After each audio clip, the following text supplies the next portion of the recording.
Alright, bon, les 2 dernières vidéos vous ont bien plu sur le format RAW, ça fait plaisir à voir. Et d'ailleurs, il y en a une qui a même surperformé certaines vidéos que je fais sur ma chaîne principale. Et d'ailleurs, c'est un point que je voulais commencer, par lequel je voulais commencer aujourd'hui. On va aborder plein de points super intéressants. Je voulais parler de choses que je vais faire, que forcément je parle pas encore sur les réseaux. D'ailleurs, je vais profiter de cette chaîne un petit peu pour déjà de 1 tester des formats, de 2 vous parler de choses que je peux pas encore parler ailleurs, qui seront effectivement réservées à cette chaîne. Et étonnamment, du coup, je me libère beaucoup plus. Je fais moins attention forcément au montage ou là, typiquement, c'est des vidéos que je fais one shot, donc des fois, je me répète. Des fois, ça peut paraître un peu long. Mais étonnamment, c'est des trucs qui, du coup, vous plaisent. Moi, j'aime pas les gens qui disent ça plaît à l'algorithme. En fait, l'algorithme, c'est des humains, donc c'est pas que ça plaît à l'algorithme, c'est juste que les gens restent et sont intéressés. Et du coup, ça permet de communiquer de manière un petit peu différente. Ça, c'est la première chose.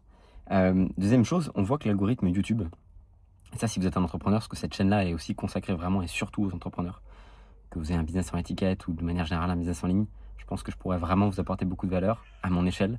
Et je sais reconnaître quand je suis débutant dans quelque chose, notamment dans les SaaS. Et d'ailleurs, ça, c'est des nouveaux projets que je suis en train de lancer. Je vais tout vous documenter, vous allez voir. Et j'admets être débutant. Et en fait, j'adore même être débutant. C'est trop bien. Du coup, je redécouvre plein de trucs et je fais quand même des liaisons avec mon expérience et je pars pas de zéro. Et bref, on va en reparler. Tout ça pour dire que TikTok, il y a 3 ans, 4-5 ans même peut-être, au début du Covid, a changé son algorithme en disant que maintenant les abonnés ils s'en foutent. Ça, c'était une conférence qu'avait fait Gary Vee. Si vous voulez vraiment avoir de l'avance sur les nouvelles méta algorithmiques, c'est Gary Vee qu'il faut aller voir parce que Gary Vee il a 15 ans d'avance sur absolument tout. Il expliquait ça déjà à l'époque, qu'on est passé d'un mode des réseaux sociaux où les abonnés comptaient et donnaient du poids, où aujourd'hui en fait c'est vraiment ta vidéo, si elle est intéressante, peu importe ton nombre d'abonnés, elle est propulsée dans l'algorithme. Et c'est valable même pour les vidéos YouTube, puisque du coup j'ai sur cette chaîne 1400 abonnés, enfin j'en avais 800 quand j'ai posté ma première vidéo RAW là, il y a quelques semaines, elle a fait 8000 vues. Et j'ai des vidéos sur ma chaîne principale qui avaient 15 000 abonnés, ne font pas ces vues là. Donc on n'est pas sur du 80 000 vues, mais c'est bien la preuve que si vous lancez une chaîne YouTube et que vous racontez des choses qui plaisent aux gens, ça marchera. Donc ça c'est le premier point. Second point, on est en train de faire une excellente semaine, franchement très très bonne semaine avec The Ecosystem. On a apporté pas mal de modifications à la console, parce qu'en gros on a 2 logiciels en interne, Sonar pour traquer les business de nos clients, et la console qui est en fait une espèce d'intermédiaire, vraiment passerelle, je veux dire une espèce de passe entre School et Slack qu'on utilise pour délivrer nos clients avec nos consultants. Et la console, ça nous permet de brancher nos clients, nos consultants, nos closers et moi-même en tant qu'admin et de voir absolument tout ce qui se passe. Autant sur le business de nos clients que sur les caches en recurring. Et en fait, on avait beaucoup de Google Spreadsheet, beaucoup d'endroits où on traquait un maximum de data. On centralise absolument tout. Et on l'a fait avec Claude Fable 5, avec un assistant technique qui nous aide à faire ça. Et Fable 5 est phénoménal. C'est phénoménal, je vous invite vraiment à les tester. Moi, je suis pas du tout un mec du code. C'est-à-dire que j'ai découvert ce que c'était un terminal il y a peut-être 6 mois. Mon père m'avait fait un petit peu coder en Python quand j'étais petit, mais ça date d'il y a tellement longtemps, j'ai dû redécouvrir absolument tout. Et, euh, et donc, en fait, j'ai vraiment découvert ça et je me suis amusé avec mon assistant technique à tester plein de choses. Et du coup, on a vraiment créé cette console-là qui, du coup, nous permet de pouvoir push des notifications, des tests à nos clients en permanence et surtout d'avoir de la data en interne qui est juste exceptionnelle. Et ça, c'est un truc que vous devez faire, c'est d'avoir de la data sur les clients qui payent. Enfin, les personnes qui payent, qui deviennent des clients, qui passent de prospect à client. Parce que c'est la meilleure data possible. Vous n'allez pas chercher à avoir de la data sur des gens qui ne payent pas chez vous, ça ne vous intéresse pas. Ce qui vous intéresse, c'est de comprendre votre avatar idéal, celui qui devient client chez vous.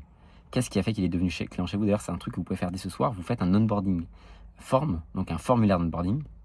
Ça vous prendra 20 minutes. Si en plus vous avez un OpenClaw, un Hermes Agent, ça c'est un petit cheat code que je peux vous donner. Je dévie beaucoup de sujets, mais je vais revenir sur le formulaire d'onboarding juste après. Un petit cheat code que vous pouvez avoir, c'est que vous branchez l'API Typeform à votre OpenClaw sur Telegram ou votre Hermes. Vous lui demandez de faire un Typeform de couleur tel avec telle question. Il va vous le faire en 30 secondes. Moi, les Typeforms avant, j'en fais toujours plein pour du recrutement, pour des leads, pour plein de trucs. Ça me prend toujours, mais je sais pas, 45 minutes quoi. Et là, avec un agent, lui qui se branche à l'API comme un Google Doc, il vous le fait mais en 30 secondes parce qu'il le fait par l'API. Donc ça, c'est un petit truc que vous pouvez faire rapidement. Et donc, vous faites un formulaire pour poser la question à vos clients, une fois qu'ils sont closés, à l'instant où ils sont closés, le lendemain ou le soir même, de remplir ce formulaire de 6-7 questions. Pourquoi vous et pas un concurrent? Qu'est-ce qui vous a fait, qu'est-ce qui les a fait payer chez vous? Pourquoi maintenant? Pourquoi par un tel? Et en fait, ça va vous permettre de donner et d'avoir de la data sur vraiment ceux qui passent la carte. Et donc de pouvoir agir en fonction de ceux qui passent la carte. Si vous agissez et que vous faites du contenu pour les personnes qui regardent vos vidéos, qui like et qui commentent, vous avez tout faux. Il faut faire du contenu pour ceux qui vont devenir clients. Faites des stratégies de contenu basé uniquement autour de ce que aiment ceux qui ont déjà payé chez vous. Et d'ailleurs, ça c'était une vidéo qui m'avait rapporté beaucoup d'argent. C'était une vidéo case study sur Grant Cardone, il y a 2 ans. J'avais signé beaucoup de clients avec ça.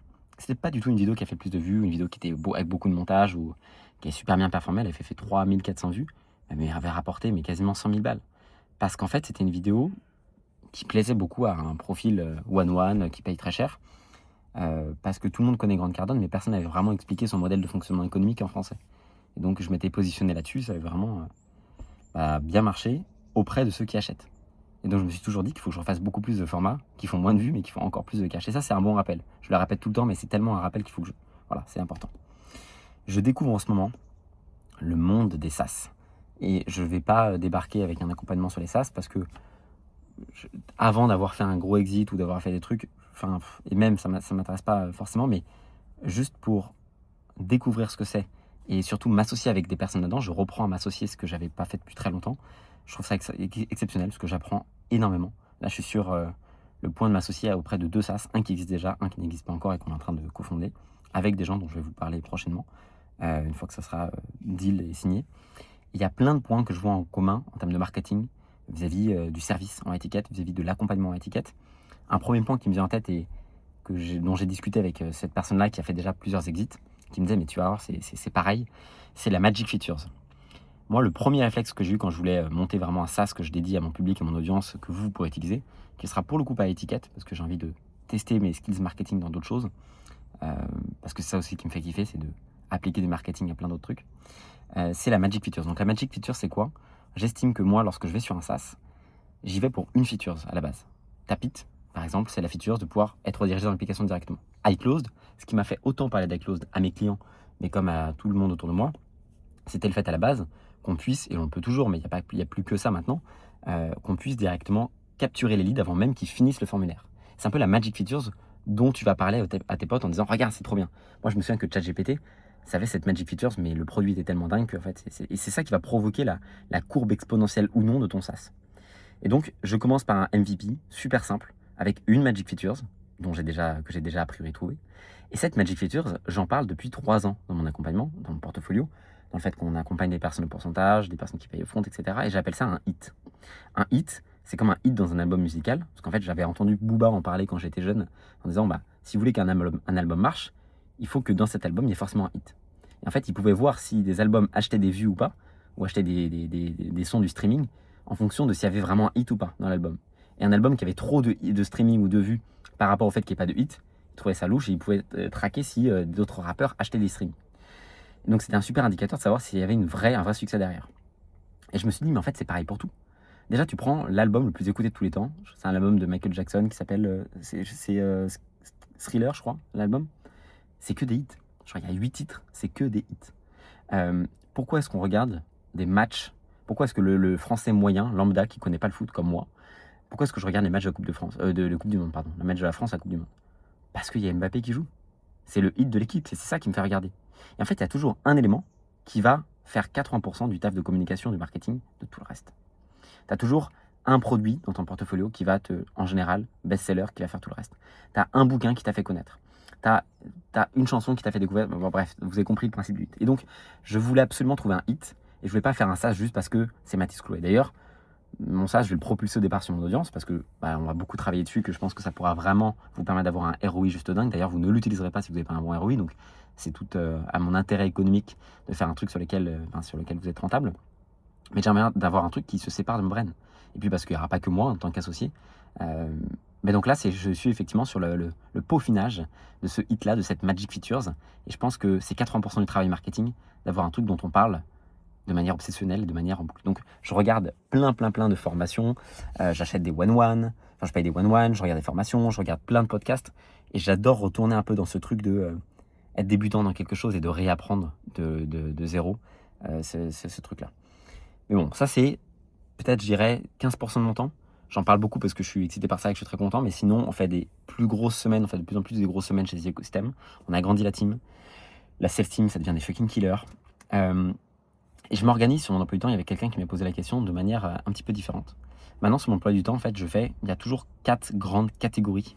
5 au total. Grandes catégories de blocs de travail. Il y a soit des blocs de travail produits, soit des blocs de travail marketing, soit des blocs de travail to-do, soit des blocs de travail maintenant SaaS ou des blocs de travail appel.